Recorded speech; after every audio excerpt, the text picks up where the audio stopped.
Arkasha Stevenson is a Los Angeles-based writer and director. Stevenson is a recent graduate from the prestigious directing program at the American Film Institute, where her thesis, Film Vessels about black market breast enhancement procedures within the transgender community, was awarded the 2015 Iris Prize. Arkasha Stevenson is an American filmmaker and former journalist.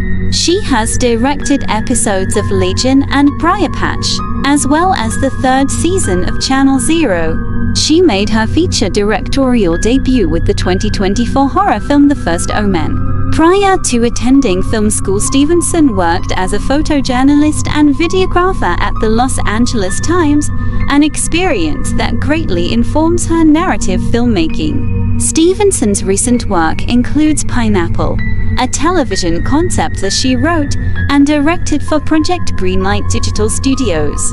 Arkasha Stevenson, director. Vessels.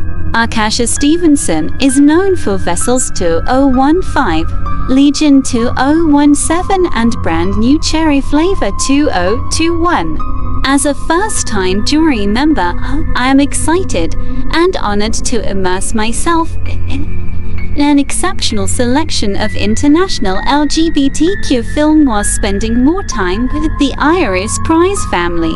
The First Omen is a 2024 American supernatural horror film directed by Arkasha Stevenson, who wrote the screenplay with Tim Smith and Keith Thomas from a story by Ben Jacoby. It is a prequel to The Omen 1976, being the sixth film in the Omen franchise. The film stars Nell Tiger-Free, Tawfiq Raham, Sneer Braga, Ralph Ineson, and Bill Nighy. The plot follows an American woman sent to work at a church in Rome who uncovers a sinister conspiracy to bring about the birth of the Antichrist. Father Brennan presses Father Harris about a photo of a baby, Sienna, but Harris is unable to speak of it. He mentions it was an unnatural birth. On the church steps, a construction accident ensues, and a pipe falls, cleaving a portion of Harris's skull off. He is left with a bloody grimace. In Rome 1971, amidst civil rights protests, American novitiate Margaret Dino arrives at Sardelli Orphanage to take her vows. There, she meets 5 people: young artist Carlita, eccentric roommate Eluzed, odd-mannered Angelica, Cardinal Lawrence and Sister Sylvia the Abbess. Carlita shows Margaret a drawing of figures restraining a woman onto a bed. In their room one night, Margaret tells Eluzed that Cardinal Lawrence has been in her life forever and has helped her improve as a person. Eluzed tells Margaret that she needs to loosen up and enjoy herself while she can, giving her a revealing dress to wear to a club that night. Margaret and Eluzed attend the dance club, where Margaret dances with a boy named Paolo, and then blacks out, with no memory of what happened. At the orphanage, she witnesses a woman giving birth, where a demonic hand sprawls out of her birth canal. She blacks out again. Margaret quickly forms a bond with Carlita, noticing her active mistreatment by the nuns, including locking her in an isolated room and keeping her away from others. She mentions to Carlita she was similar during her childhood, having vivid auditory and visual hallucinations. Later, Father Brennan meets with Margaret and says to not trust anyone at Sardelli and to stay away from Carlita. Margaret spots Angelica with Carlita and is shown a drawing of a pregnant woman being restrained. Margaret shuns Angelica for adding the baby to the restrained woman on the drawing, calling it inappropriate. Shortly after, Angelica, doused in gasoline atop the abbey, says, "It's all for you," then self-immolates and hangs herself. Margaret confides in Brennan, who says Carlita is the Antichrist, and the church has been curating one for years, and shows Harris's photo for proof.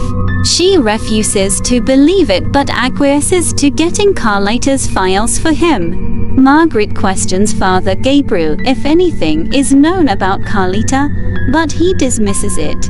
The orphanage attends an art museum, and Margaret attempts to pry Carlita about her past to no avail.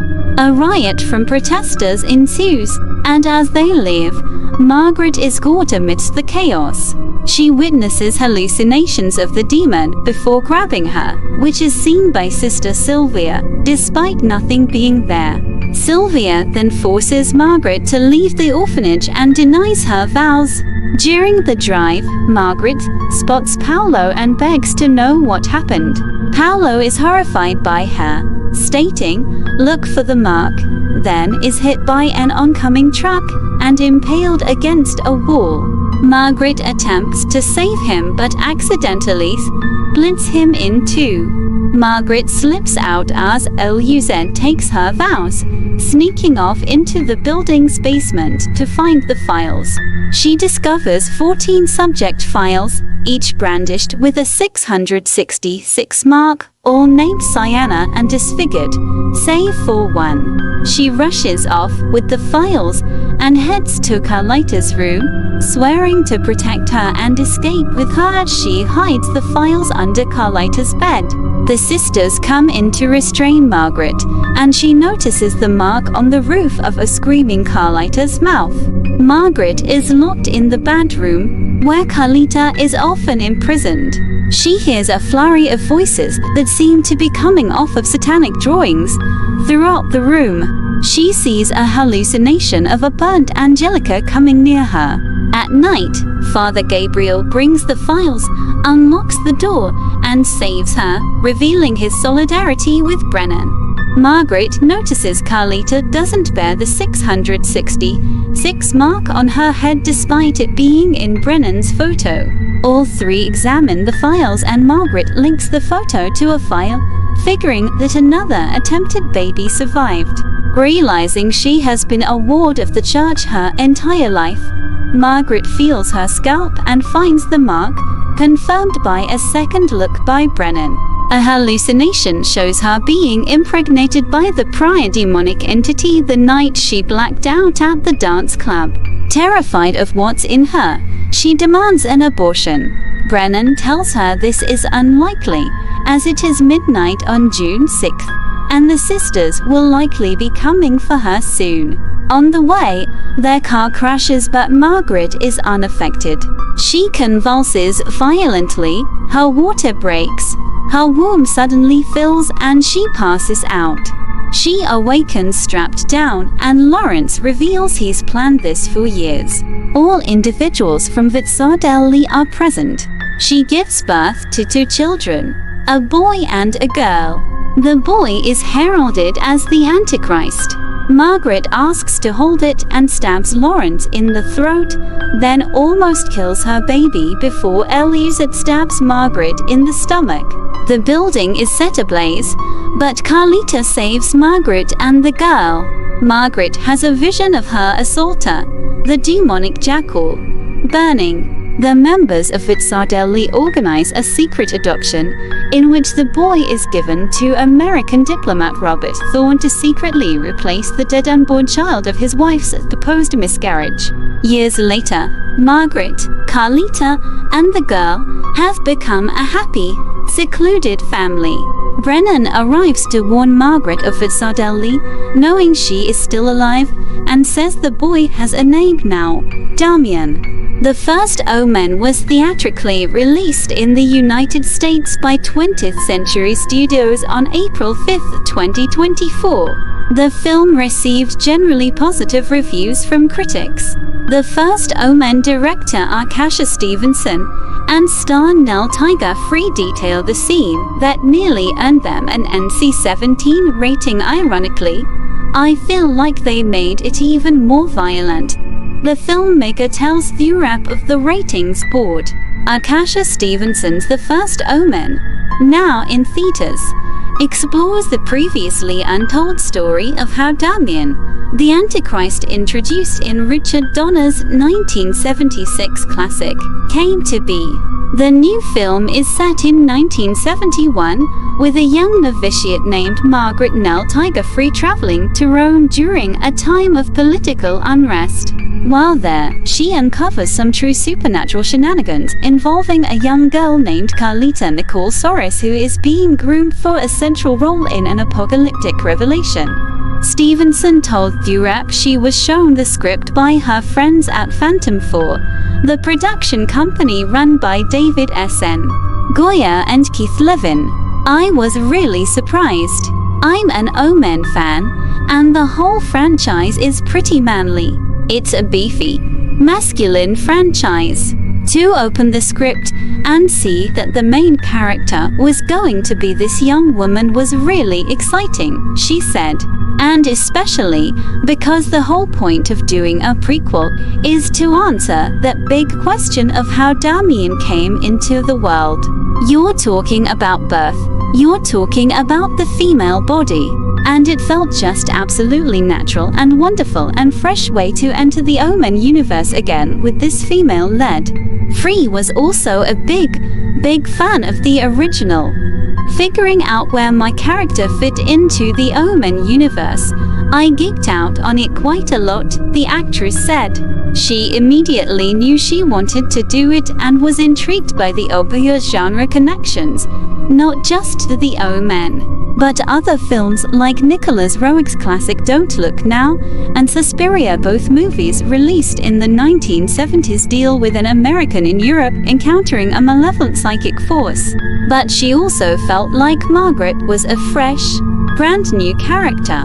"We had a lot of wiggle room to just figure out and have fun with it," Free said. Although that fun certainly had its limits. There's a moment in the film where Margaret is exploring an orphanage and goes down a corridor. She looks into a room where a woman is giving birth. Instead of a baby coming out of the woman's vagina, it's a demon's hand, with long, spindly fingers, and flesh the color of cold, gray concrete. It's undeniably one of the most memorable scenes in the movie, and one that almost saddled the first Omen with the dreaded NC-17 rating. A rating that was meant to give flexibility to filmmakers, but has become a scarlet letter dooming a film before release thanks to restrictions in exhibition and advertisement. Free said she only saw what would end up in the final film in bits and pieces. Some of that scene, I'm looking at a red dot on the camera. Some of the scene, thankfully, the actress was there and she was willing to do some of her performance for me, so I could kind of see what was going on, Free explained. Still, she didn't see the entire scene in all of its sticky glory until she was recording ADR for the film. Stevenson impishly asked Free if she wanted to see the scene, and then played it. Later, the director said that she'd wished she had recorded Free's reaction. "I was cheering in the ADR booth. I was like, FK, yeah. I loved it," Free said. For her part, Stevenson said she was shocked when the film was initially awarded an NC-17 rating. "We have a lot of gore, we have a lot of violence. We have a demon phallus, like a close-up of the demon phallus. But it was just this one shot, the shot of the vagina, that was getting flagged every single time," Stevenson said. "What I started to realize during this process when we were creating this moment, it wasn't the body that was what we wanted to be scary. That wasn't the point of the scene. It was what was being done to the body." Stevenson had this full frontal shot of the vagina, and a hand starts to come through. The compromise was that they would start the shot later, as the hand is already coming through the vagina. So once the vagina has already been violated, that's when it's acceptable to use it. "But what is just a vagina?" Stevenson posed. "I was like, what is going on? That just made me so upset that it gave me more fuel to keep fighting with them." And fight she did. What Stevenson realized was that the scene was acceptable once the labia is no longer in focus. She described the process of dealing with the MPA ratings board as really frustrating, though they ultimately allowed her to keep a profile shot of the moment in the film. To fill that gap in time, we added that profile shot, which to me is even more graphic because you're really seeing the skin getting stretched and it feels much more painful, Stevenson noted. Ironically, I feel like they made it even more violent. It's always nice to have a little juicy feminist undertone, Free added. It's always a nice color to play with. I think thematically, the film is very dark. It deals with very topical and very difficult things. But it does it in a way that we're not trying to spoon-feed anything to you. We're not trying to even enforce our opinions on you whatsoever. For Stevenson, she grew up admiring Georgia O'Keeffe's paintings and really wanted this image to be really beautiful. Additionally, she said she felt really supported by Disney, which owns 20th Century, the studio releasing the first Omen. This is a vagina in a Disney film. That feels wonderful, Stevenson concluded. The first Omen is now playing in theaters.